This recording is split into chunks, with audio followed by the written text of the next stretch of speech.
In our building's garage, I found my fiancée bent over a car with a guy behind her. She said she was still at work when they noticed my headlights. I never imagined anything in my life would begin with the sound of my own headlights sweeping across concrete. But that's exactly how the whole mess started. It was a Thursday evening that wasn't supposed to exist for me. My company had a sudden systems failure, the kind that shuts down half the workload and sends everyone home with the promise of overtime next week. I took the elevator down to our building's underground garage, thinking I'd just grab dinner, maybe sit on the couch, decompress a little. Normal plans. Plans that end without sirens or shaking hands or neighbors peeking through half-open doors. The garage was quiet when I pulled in. It always was, since most residents preferred the upper two levels. Mine was level C, the one nobody picked unless all the convenient spots were taken or unless they actually lived on my end of the building, which meant only 4 of us ever passed through. My fiancée, Alara, wasn't even one of those 4. She parked on level A because it was closer to the stairs she liked.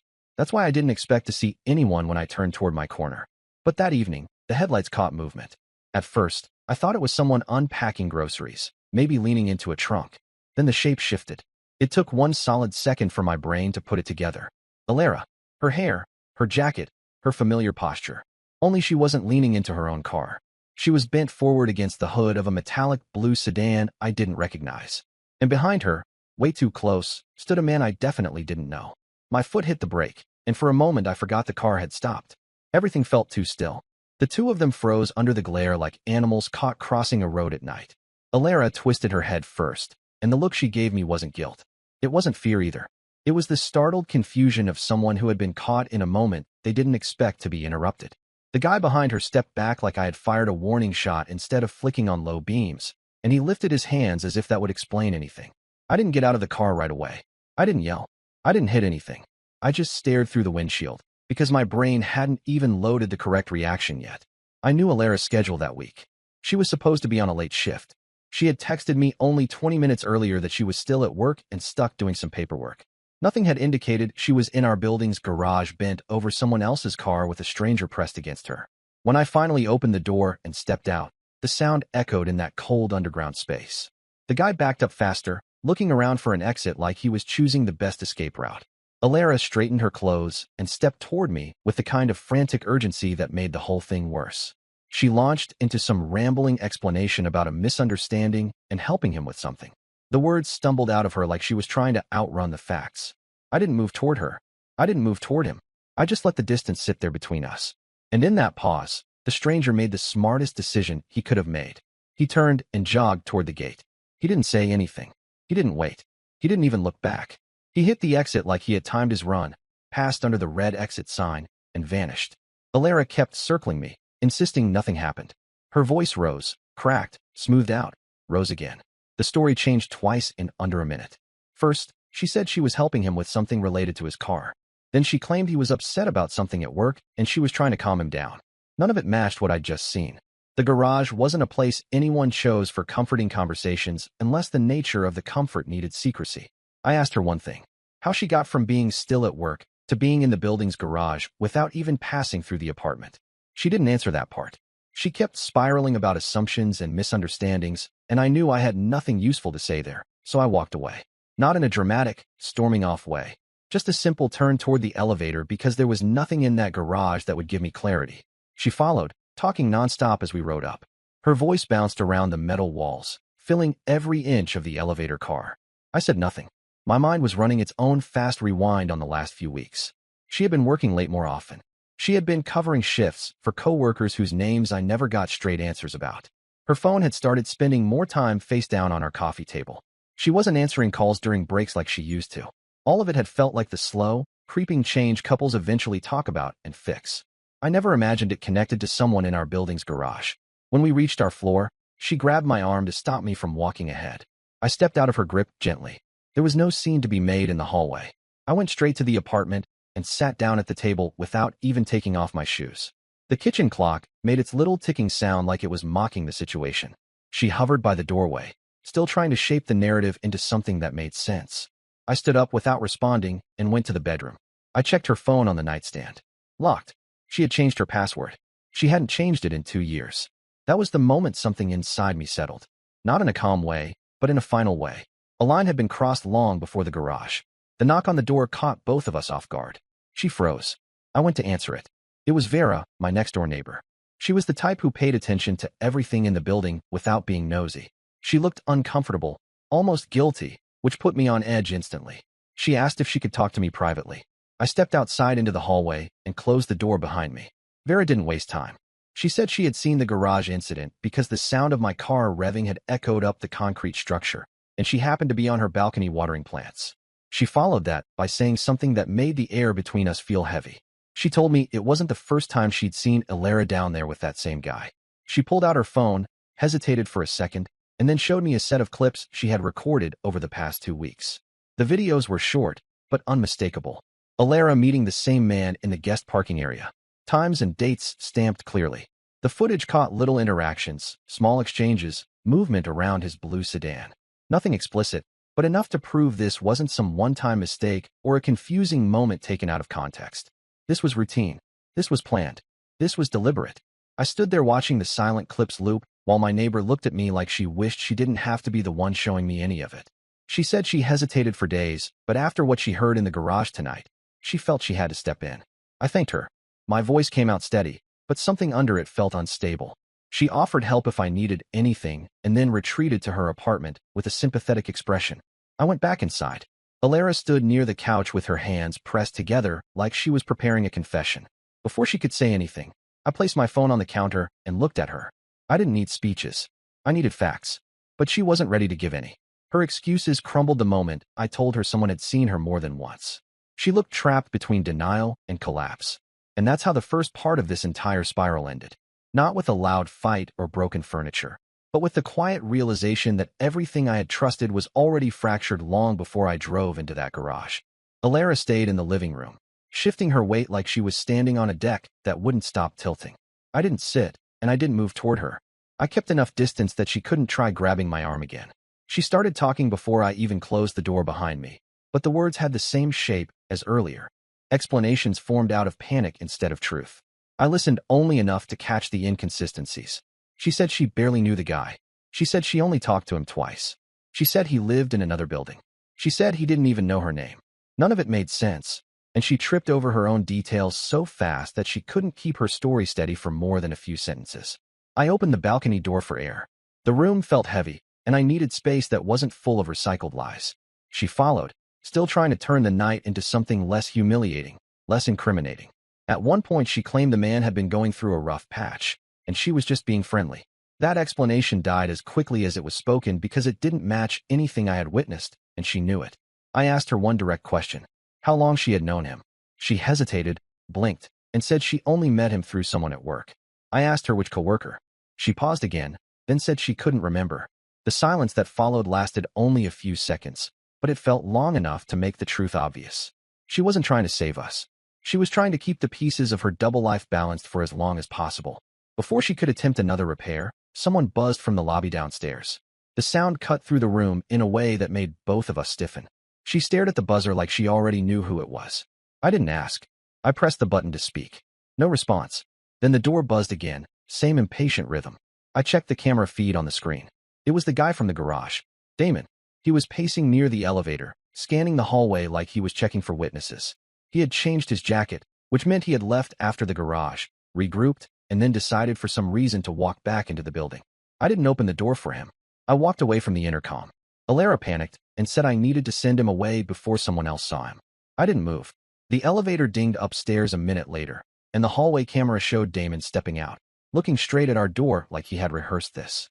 He knocked once, then twice, louder each time. Ilera looked like she wanted to sink into the floor. I opened the door because avoidance wasn't an option anymore. Damon stood there with a confidence that didn't belong on someone who just got caught in a garage bending over my fiancée. He wasn't drunk. He wasn't embarrassed.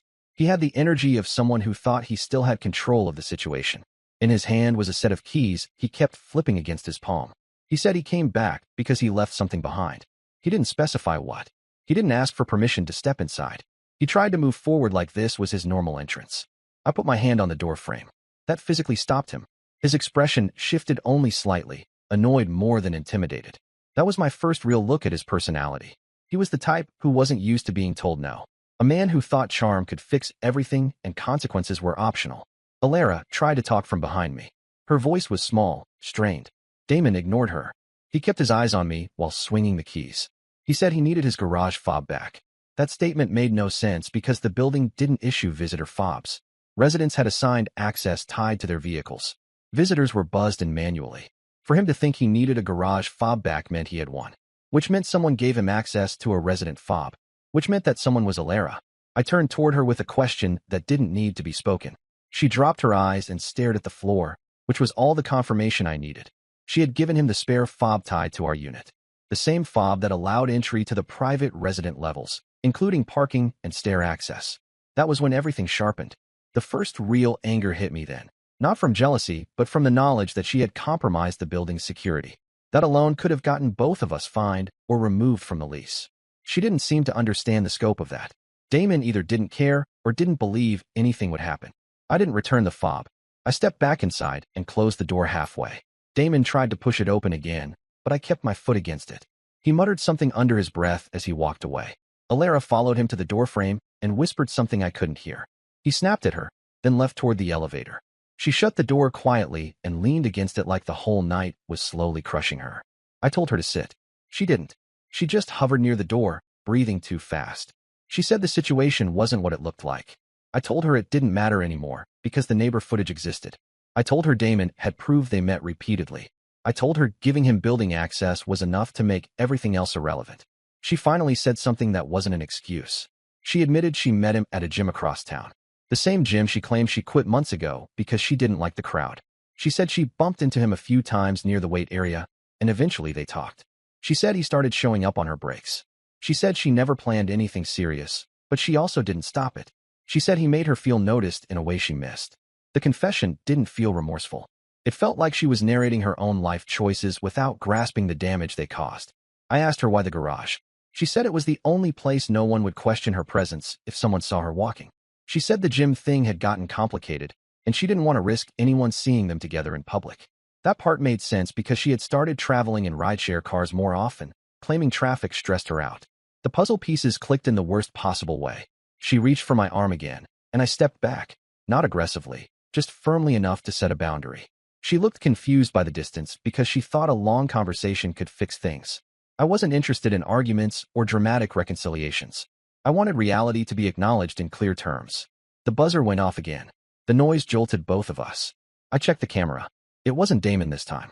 It was security from the front desk. They said someone reported an unauthorized guest entering the residential floors. They needed to confirm whether he was visiting me. I told them he wasn't. They asked how he entered. I said he must have used a fob that didn't belong to him. 2 guards came up a few minutes later to make an incident report. They asked if I knew the visitor. I said I didn't. Alara stayed silent the whole time. 1 guard asked if we wanted to file a formal complaint. I said yes. The guard took the details and said they would review camera footage from the garage and hallways. After they left, Alara finally sat down. She looked exhausted. I stayed standing.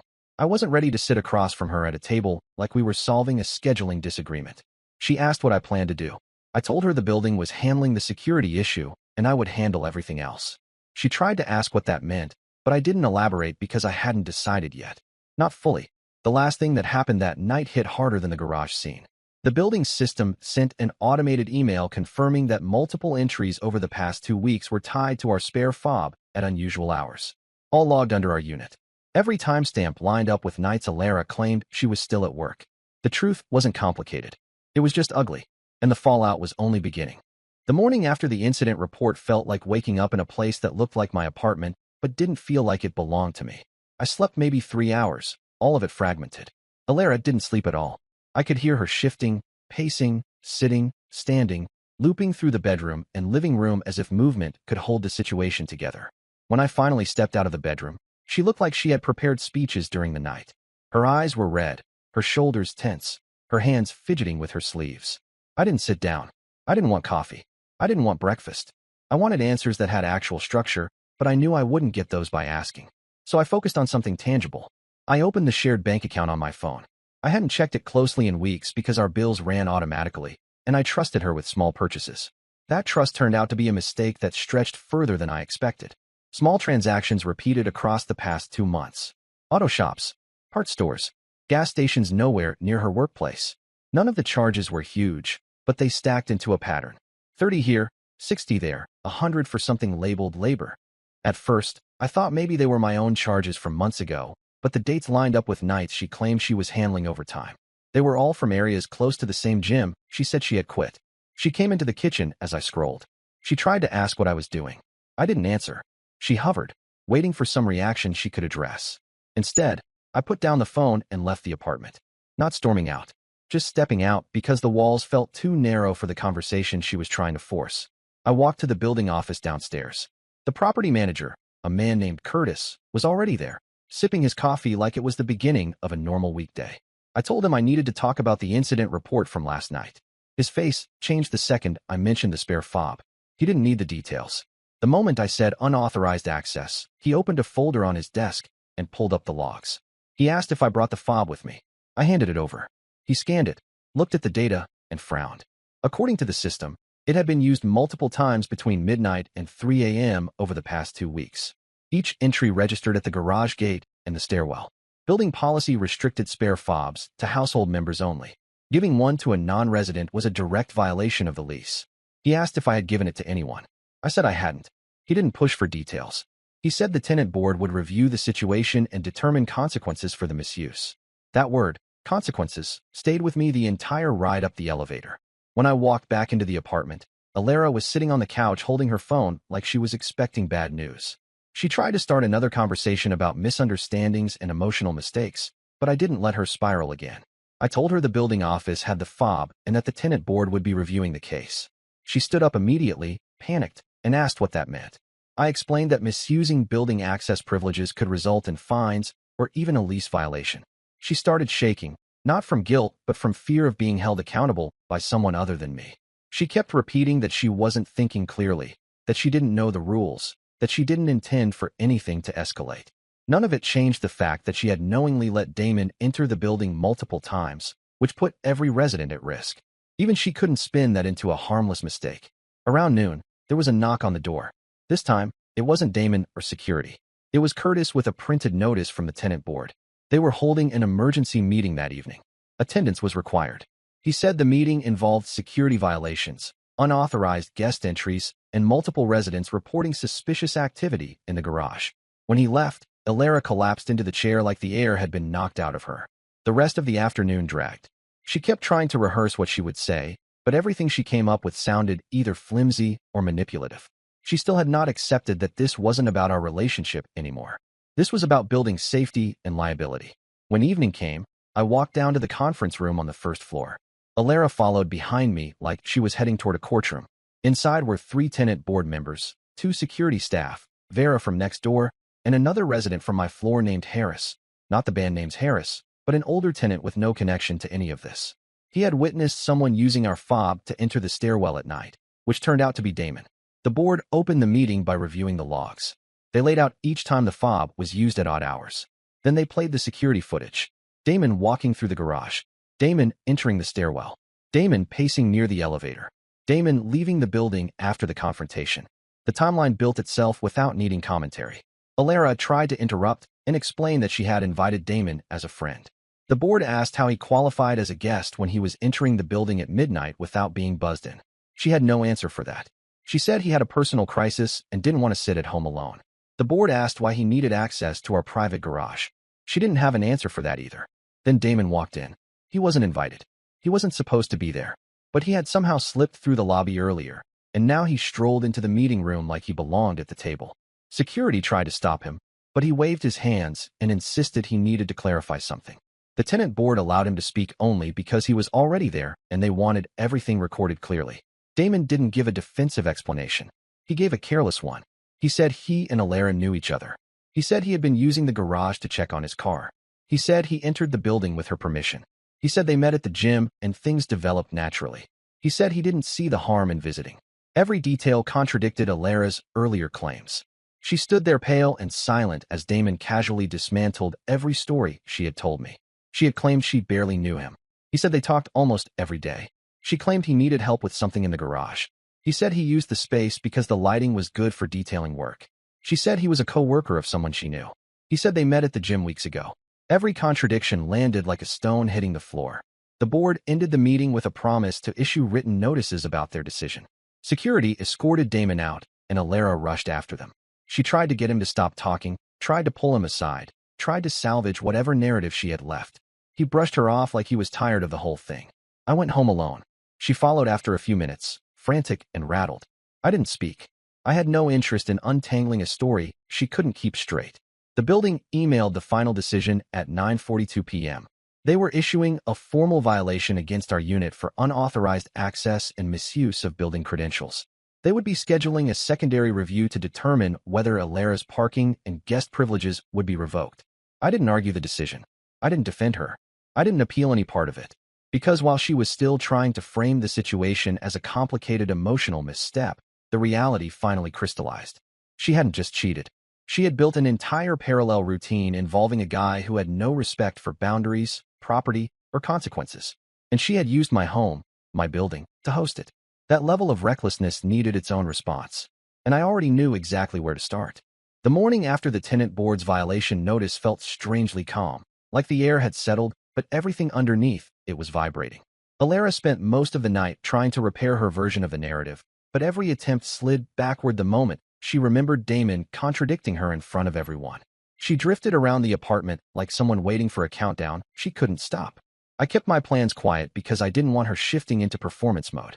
Whatever was coming next had nothing to do with emotions or reconciliation. I started by checking the garage again. I wanted to see what Damon had actually been doing down there. Residents sometimes parked tools or supplies briefly, but no one worked on cars inside the building. When I walked down the ramp, I saw something that confirmed my suspicions. On the far end of the guest parking row sat a portable jack, a small toolkit, and a container of something that looked like cleaning solvent. None of it belonged to the building. As I walked through the row, I noticed a faint chemical smell. Damon had been running some kind of side business inside the building's property. Probably quick detailing jobs or under-the-table repairs. It explained the parts receipts on our shared account. It also explained why he kept showing up at night. He wasn't just meeting her for whatever they were doing. He was also using the garage as a quiet place to work. That was the leverage point I needed. I went to the building office and asked Curtis whether the city allowed any kind of car maintenance in closed residential structures. He said absolutely not. The ventilation system wasn't built for fumes, and the garage floor was sealed concrete that couldn't handle chemical runoff. He asked why I wanted to know. I told him I had reason to believe someone was using the garage as an unlicensed workspace. His eyebrows rose so quickly that I knew this was a bigger deal than even I expected. He said the city inspection department handled violations like that. He gave me the number and told me any resident could request a check if they believed hazardous practices were happening. I called that number immediately. The inspector asked for details. I explained the chemical smell, the tools, the late-night access, the fact that the person wasn't a resident. The inspector told me he would be in the area the next day and could stop by unannounced. He didn't need a formal complaint as long as there was a potential safety issue. I thanked him and went back upstairs. Alara was waiting in the hallway as if she had listened through the door. She tried to ask where I had been. I told her the building would be handling everything moving forward. She followed me inside, insisting she needed to explain the situation again. I didn't engage. I didn't want a patchwork version of her truth. I wanted consequences that matched the choices she had made. Later that afternoon, I received an email from the tenant board. The security review was complete. They were suspending her parking access temporarily. They were also revoking her right to register guests for 30 days. They scheduled another meeting to decide whether her privileges would be resumed at all. They copied both of us on the message. She read it twice, then sat on the floor like her entire world had shifted. She kept asking how things spiraled so quickly. I didn't answer. I wasn't in the mood to translate cause and effect for someone who had ignored every sign of danger on her own. Near evening, she packed a bag. Not all her belongings, just enough clothes to leave for a few nights. She said she needed space. I didn't argue. She walked out without closing the door fully. I shut it behind her and finally felt the first real quiet in days. The next morning, I met the city inspector in the garage. He arrived in an unmarked van and walked with a clipboard tucked under his arm. He did a full sweep of the area, checking the drains, the lighting, the corners where chemical stains might hide. When he finally reached Damon's usual corner, he found exactly what I had described: tools, cleaning solvents, a portable lamp plugged into a wall outlet the building provided for maintenance staff only. He took photos of everything. He asked who owned the vehicle that Damon had been working on. I told him Damon wasn't a resident and had been accessing the garage with a fob he shouldn't have had.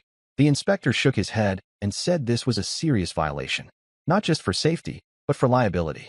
The building could be fined if they didn't remove the unauthorized equipment immediately. Curtis arrived halfway through the inspection because the inspector called him directly. He took one look at the setup and his expression hardened. He said Damon was already on the building's internal watch list for suspicious parking activity. Now this confirmed it. The inspector wrote a formal notice requiring immediate removal of all tools and any chemicals, and he scheduled a follow-up visit to ensure compliance.